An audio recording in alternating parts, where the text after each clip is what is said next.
Hi friends, నేను చాలామంది మళ్ళీ వాటర్ ఫాల్స్ గురించి అడుగుతున్నారు కదా. సో ఇప్పటివరకు అయితే వర్షాలు బాగానే పడ్డాయి. మీకు వెదర్ చూపిస్తాను నేను. ఫ్రెండ్స్, ఒకసారి ఇక్కడ వెదర్ అయితే చూసుకోండి, చాలా బాగుంది కదా. సో క్లైమేట్ కానీ గ్రీనరీ కానీ చాలా మంచి అనిపిస్తున్నాయి కదా. చాలామందికి వాటర్ ఫాల్స్ అనే అసలు ఎక్కువ ఫ్లో ఉందా లేదా అని తెలుసుకోవాలంటే బెస్ట్ ఎగ్జాంపుల్ ఇదే. సో చిన్న చిన్న కాలువలు కూడా ఇట్లా కంటిన్యూగా ఫ్లో అయితే మనకు దాన్ని బట్టి అర్థం చేసుకోవచ్చు.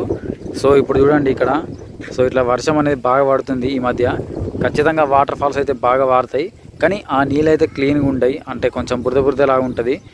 సో ఇప్పటి నుంచి అయితే వాటర్ ఫాల్స్కి అయితే వెళ్ళొచ్చు. సో వెళ్ళాలనుకునే వాళ్ళు వెళ్ళండి, కానీ జాగ్రత్తగా ఉండండి. ఎవరు అక్కడ దిగి ఇట్లాంటి ప్రయత్నాలు అయితే చేయకండి. సో వర్షాకాలంలో చూసింటాం మా సైడ్ విలేజెస్ ఎంత బాగుంటాయో.